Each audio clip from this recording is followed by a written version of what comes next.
கொடுப்பதில் வல்லமை பெற்றவன் அப்பன் பழனியப்பன். தினம் அச்சம் தவிர்ப்பவன் ஆறுதல் சொல்பவன் அப்பன் பழனியப்பன்.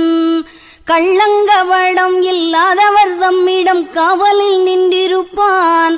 அங்கு கால்நடையாய் வரும் மானிட ஜாதியை கண்டு கழித்திருப்பான்.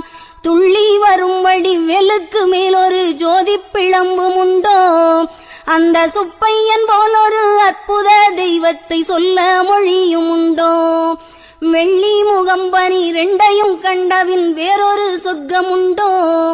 ஆண்டி வேஷத்திலாயினும் வீரத்திலாயினும் வேலனை வெல்வதுண்டோ. சித்தர் வணங்கிய சேவற்கொடியோனை சேர்ந்து பணிந்திடுவோம். அந்த சிக்கலிலாயினும் செந்திலாயினும் சென்று பணிந்திடுவோம். பக்தருக்கென்றே திறந்திருக்கும் தென் பழனியை கண்டுகொள்வோம். அங்கு பாலாபிஷேகமும் தேனாபிஷேகமும் செய்து பணிந்திடுவோம். செட்டி முருகன் எனும் பெயர் பெற்றவன் தண்டாயுதம் அல்லவா. அந்த சித்திரவள்ளியும் ஜாடையில் மற்றொரு செட்டி மகள் அல்லவா. கொட்டி கொடுப்பவன் கோவிலை பார்த்திட கோஷமிட்டோடிடுவோம். முள்ளும் குத்தட்டுமே கல்லும் தட்டட்டுமே வலி கொஞ்சமும் கண்டுகொள்வோம். 6 60 ஆன 20 ஆடி நடந்து செல்வோம். சில ஆனந்த பாடல்கள் வேலனை பாடட்டும் அன்புடன் ஊர்ந்து செல்வோம்.